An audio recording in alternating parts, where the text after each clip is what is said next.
네, 만나서 반갑습니다. 저는 다음교회를 섬기고 있는 양승원 목사라고 합니다. 저는 다음교회 개척하기 전에 사랑의 교회 국제제자훈련원에서 목하는 목사님 모시고 오랫동안 좀 사역을 했거든요.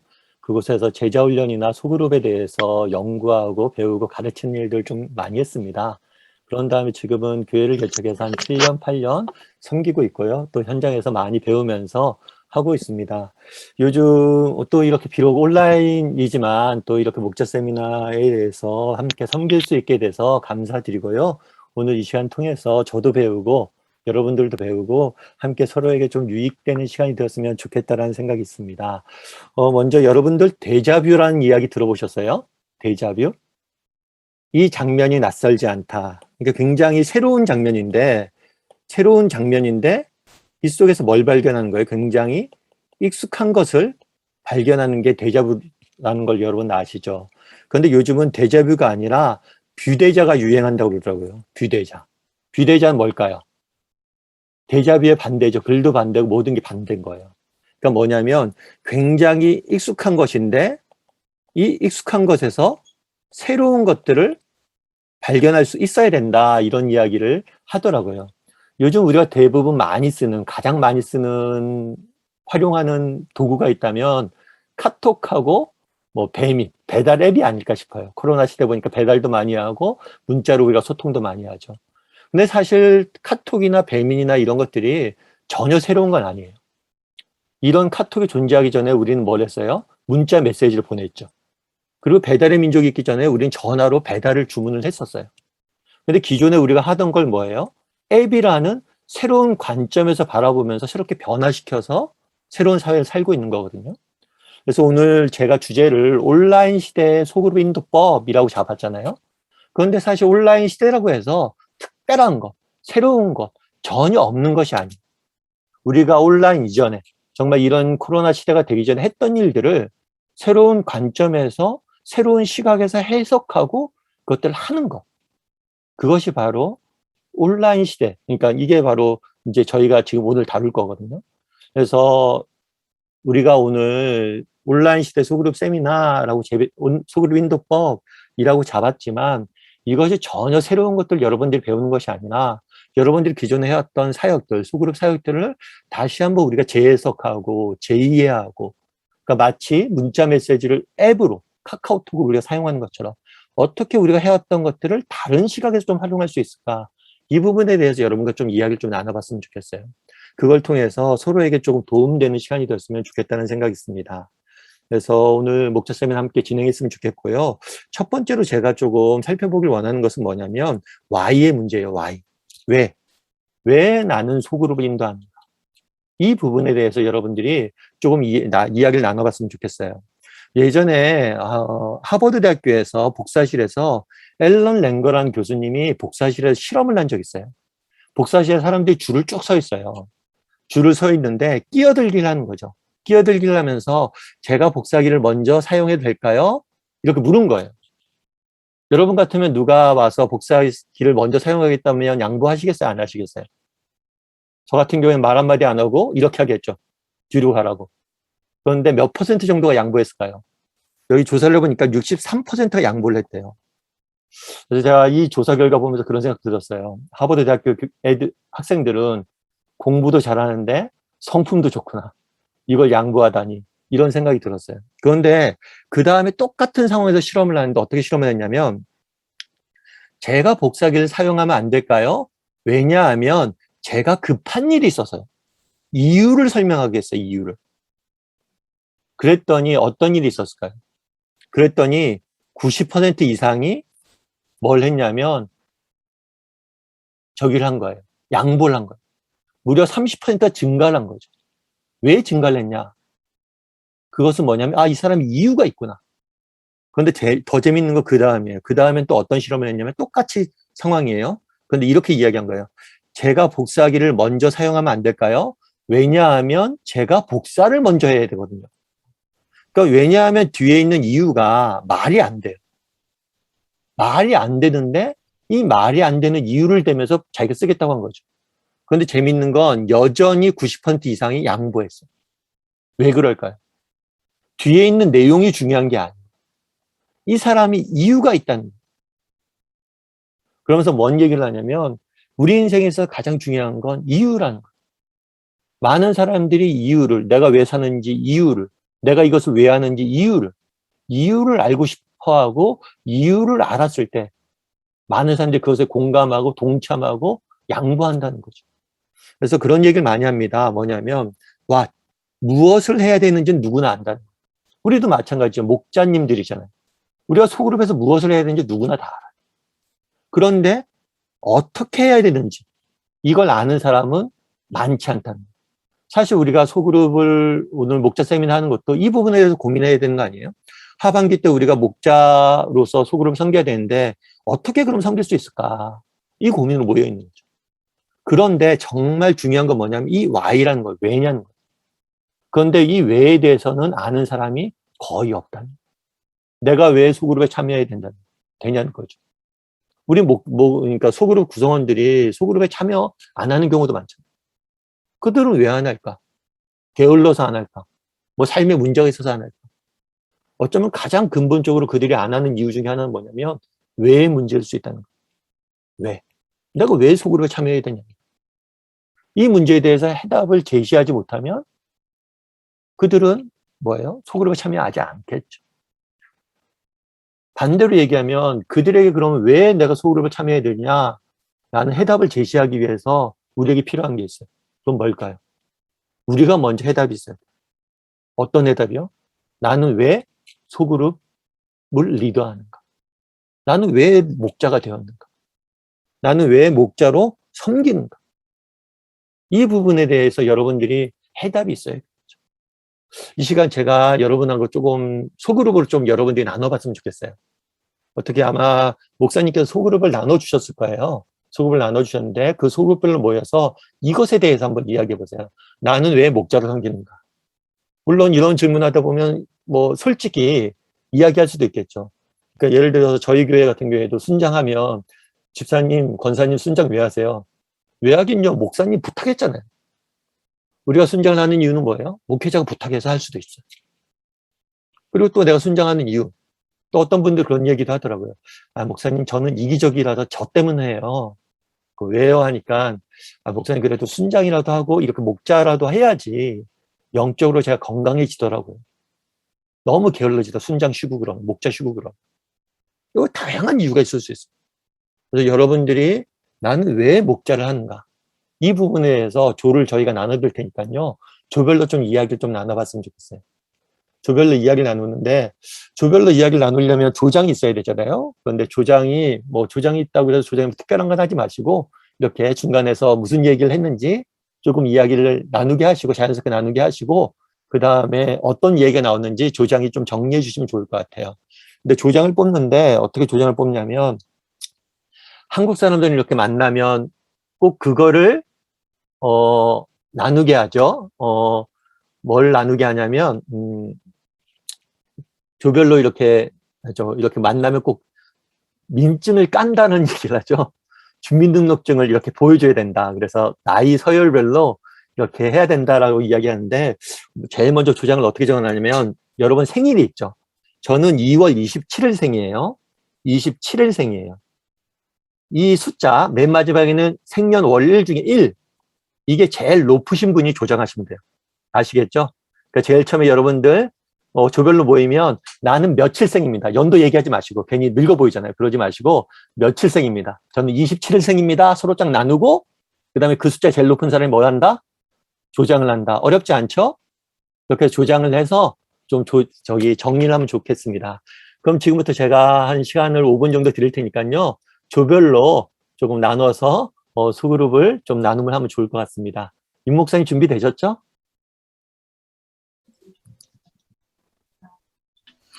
네, 들어오셨습니다.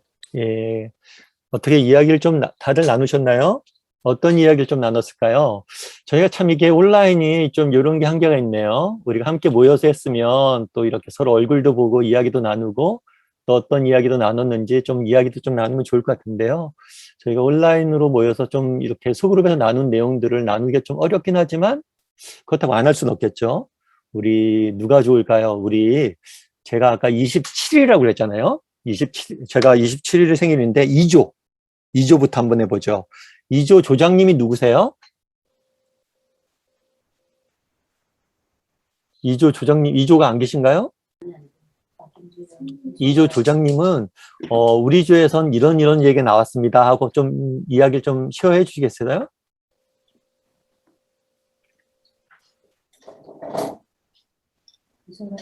이소라 집사님. 아, 네, 제가 조장은 아닌데요. 조장 맡으신 분이 안 들어오신. 예, 저희 조원이 3명이었고요. 다 그러니까 자발적으로 맡으신 거는 아니고, 앞에 목자 하셨던 분이 사정이 생겨서 못 하시게 되면서, 예, 맡게 되신 분이 있으셨는데, 맡고 나서 바로 방학하고 또 바로 코로나 터지고 해서 한 번도 목원을 못 만나시고 온라인상으로만 보고 계신 분이 계시더라고요. 그리고 또 한 분은 앞에 이제 목자님이 그만두시면서 부부 목장인데 남편이 목자를 맡으시고 이제 부목자로 같이 섬기고 계시고, 근데 저는 저희 앞에 그 3분의 목자님이 계셨는데 다 예, 좀 사정이 생기시면서 예, 못하시게 돼서 제 차례가 와서 저도 예, 맡게 되었습니다. 네. 그래서 다들 그 조는 순서에 따라서 이렇게 맡으신 분들이군요, 다들. 예. 그러니까 부목자로는 예, 있어서 준비하라는 말씀은 이제 계속 듣기는 했는데, 네. 저는 아직 준비가 안 됐어요라고 해서 이렇게 발을 빼고 있었는데 상황이 예, 그렇게 되면서 또 못하겠습니다라고 할 만한 상황은 또 못 되고, 네. 네, 그래요. 저희가 이제 농담 삼아서 그렇게 얘기를 많이 해요. 준비된 사람이 제일 무섭다고. 목사님, 저는 준비된 목회자입니다. 준비된 목자입니다. 뭐 준비된 신부감입니다. 그런 사람들 대부분 준비 안 됐을 경우들이 많아요. 근데 이렇게 준비 안 됐다고 얘기한 사람들이 사실 준비되는 경우들이 많더라고요. 예. 받은 은혜가 많은데 내가 좀 은혜를 나눠야겠다. 어쩌면 뭐 바울이 우리 많이 배우지만 나의 나 된 것 하나님의 은혜다 이야기하고 늘 그러니까 내가 하는 게 아니라 은혜에 기반해서 한다 이런 얘기를 많이 했는데 그것도 우리가 순장사역, 목자 사역을 하는 굉장히 중요한 이유가 아닐까 싶어요. 사실 여러분들 한번 늘 질문해 보세요. 나는 왜 목자를 하는가? 저도 가끔 그런 거 질문해요. 나는 왜 목회자가 되었는가? 도대체 내가 목회자를 왜 하는가? 내가 돈 벌려고 하는 것도 아니고 명예 얻으려고 하는 것도 아니고 정말 내가 왜 목회자가 되었을까? 이것들을 질문을 저도 가끔 합니다. 그러다 보면 이 질문을 하다 보면 뭐가 있냐면 딱 한 대 맞을 때가 있어요. 내가 엉뚱한 데 신경 쓰고 있구나 지금. 내가 뭔가 놓치고 있구나 내 인생. 그래서 여러분들도 나는 왜 목자를 하는가? 이 부분에 대해서 조금 좀 질문하는 습관들을 하면 그리고 여러분들 하나하나 찾아가다 보면 여러분들 마음 가운데 성령님이 주시는 특별한 은혜가 있을 거예요. 그리고 내가 어디로 가야 되는지를 좀 보게 되는 눈들을 생길 겁니다. 사실 저는 목회자잖아요. 목회자이기 때문에 제가 이제 목회자이기 때문에 사람들의 임종을 좀 지킬 때가 많아요. 근데 사람들의 임종을 지킬 때 참 느끼는 것들이 있어요. 2가지인데 사람들이 마지막 순간에 후회를 많이 합니다. 후회를 많이 하는데 뭘 후회할까요? 대부분은 뭐냐면 할 수 없는 일을 못한 것을 후회하잖아요. 내가 뭐 정말 더 똑똑해져서 더 많은 일들을 하고 더 많은 상을 받고 뭘 이루었어야 되는데 돈을 더 벌어야 되는데 이런 얘기 하지 않아요. 정말 후회하는 건 뭐냐면 내가 할 수 없는 일이 아니라 할 수 있는데 안 한 일을 후회해요. 내가 그때 그거 할 수 있는데 왜 안 했을까?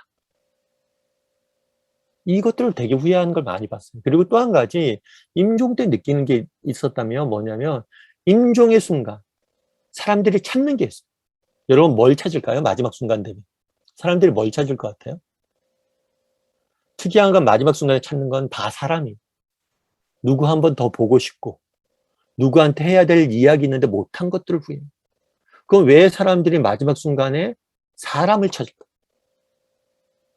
여러분 우리 인생에 사람만큼 소중한 것이 없기 때문일 거예요. 우리는 다 알고 있어요. 여러분, 우리가 이 땅에 살면서 여러 가지 것들 이루고 뭐 성취하고 이런 거 쭉 많이 하죠. 분주히 살죠.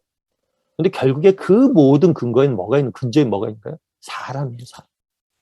우리 인생에 사람만큼 소중한 것이 없어요. 여러분, 미국의 달라스 신학교에 하워드 핸드릭슨이라는 교수님이 계세요. 이 교수님은 기독교 교육학 교수님으로 기독교 교육학을 공부하시는 분들은 이 교수님의 책을 다 한 번쯤 읽어봤을 거예요. 근데 이 교수님이 쓴 책에 어떤 이야기가 나오면 이런 이야기가 나와요. 얼마 전 윌트라는 사람이 필라델피아에서 세상을 떠났습니다. 윌트에게는 가족이 있었지만 특별한 유명인사는 없었습니다. 그는 염색공으로 일했기 때문에 가진 것이라고는 아무것도 없었습니다. 간단히 말해서 윌트의 죽음은 인류 역사의 흐름에 잔물결 하나도 만들지 못했습니다. 윌트라는 사람이 죽었대요. 이 사람은 뭐냐면 염색공이에요. 그러니까 대단히 뭐 특별한 직업이 아니죠. 그리고 가진 것도 많지 않았어요. 뿐만 아니라 집안에 유명인사도 없었어요. 그러니까 윌트의 죽음은 그냥 한 사람의 죽음이에요.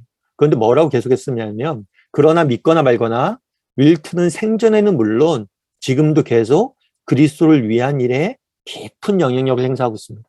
생전에도 그랬지만 지금도 그렇답니다. 왜일까요? 그러면서 계속해서 이렇게 얘기해요.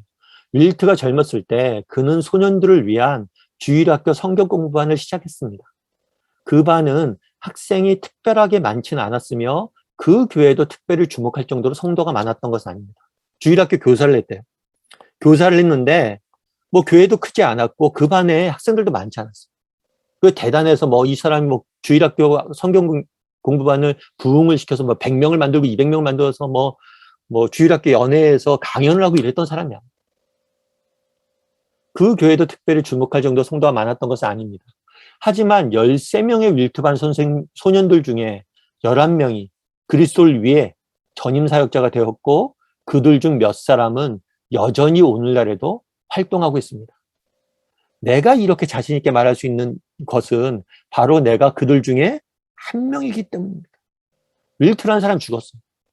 어떻게 보면 세상적으로 아무런 주목할 사람이 아니에요. 그가 했던 대단한 일이 없어요. 그런데도 그는 그 생전에도 그렇고 지금도 그렇고 굉장히 깊은 영향력을 미치고 있다는 거예요. 왜요? 그가 돌보았던 13명의 학생들 중에서 뭐예요? 11명이 여전히 하나님을 섬기고 하나님을 위해 선신하고 있다는 거예요. 그리고 내가 그들 중에 한 명이란 거예요. 그러면서 뭐라고 이야기했냐면 하나님이 가장 크게 사용하셨던 종들 중에서 많은 사람들이 무명으로 섬겼다는 것을 깨달을 필요가 있습니다. 가정에서, 공장에서, 빈민촌에서, 감옥에서, 길 없는 사막에서, 넓은 바다에서 그들의 공헌은 인류에 의해서는 기록되지 않을지 몰라도 하나님은 잊지 않을 것입니다. 마태복음 28장 19절 20절에 이렇게 했어요. 그러므로 너희는 가서 모든 민족을 제자를 삼아 아버지와 아들과 성령의 이름으로 세례를 베풀고 내가 너희에게 분부한 모든 것을 가르쳐 지키게 하라. 볼지어다 세상 끝날까지 너희와 항상 함께 있으리라 하시니라. 이거는 지상명령으로 알려져 있어요. 예수님께서 부활하신 이후에 승천하시기 전에 마지막으로 주신 명령이죠. 그래서 이건 지상명령, 대사명이라고 이야기합니다. 왜냐하면 예수님이 유언처럼 주신 명령이기 때문에. 그런데 이 말씀을 잘 분석해 보면 주동사와 보조동사가 있어요. 주동사는 뭐냐면 제자를 삼으라는 거예요. 이게 핵심이에요. 제자를 삼기 위해서 뭘 해야 돼요? 너희가 가야 돼. 제자 삼기 위해서 너희가 뭘 해야 돼요? 복음을 전하고 세례를 베풀어야 돼요. 제자 삼기 위해서 뭘 해야 돼요? 가르쳐 지키게 해야 돼요. 나머지는 보조동사예요. 주동사는 제자를 삼는 것. 그 예수님께서 이 땅에 우리에게 명령하신 명령의 핵심 뭐냐면 너희가 사람을 세우는 사람이 되라는 거. 여러분 우리가 목자를 하는 이유가 뭘까요? 뭐 여러 가지 이유가 있을 수 있을 거예요. 너 목사님 부탁해서 그럴 수도 있고 그리고 삼일교회에서 내가 사역을 하는데 하나님께서 내가 정말 교회를 통해서 하나님을 통해서 은혜를 받은 게 많은데 내가 그래도 은혜를 갚아야지. 그런 생각을 할 수도 있고. 근데 정말 우리가 목자로 섬기는 근본적인 이유는 뭐냐? 그건 사람이 문제예요, 사람. 우리 인생에 사람만큼 중요한 게 없기 때문에.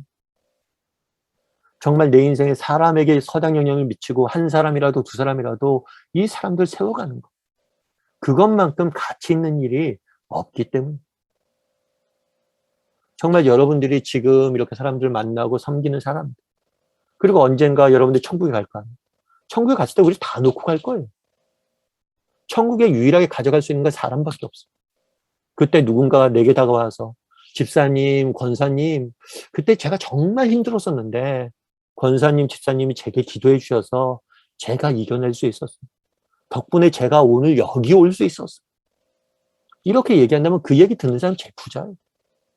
정말 풍요로운 사람, 그 사람이 정말 행복한 사람. 그래서 여러분들이 한번 질문해 봤으면 좋겠어요. 나는 왜 속을 일을 하는가? 그리고 이 부분에 대해서 늘 고민을 해봤으면 좋겠어요. 그리고 한 가지 제가 교훈을 드리면 사람밖에 없다. 정말 우리 인생에 정말 남겨야 될 건 사람밖에 없다. 사람을 세우는 사람이 됐으면 좋겠어요. 정말 내 주변에 있는 한 사람, 두 사람에게 선한 영향력을 미치고 그들을 위해서 기도해주고 그들을 격려해주고 그 사람들의 신앙이 흔들렸을 때 붙잡아주고 정말 이것만큼 가치 있는 일이 없어요. 우리 생에. 그것들을 깨닫고 조금 그런 사역들을 좀 그런 것들에 대해서 한번 고민해보는 저희가 됐으면 좋겠습니다.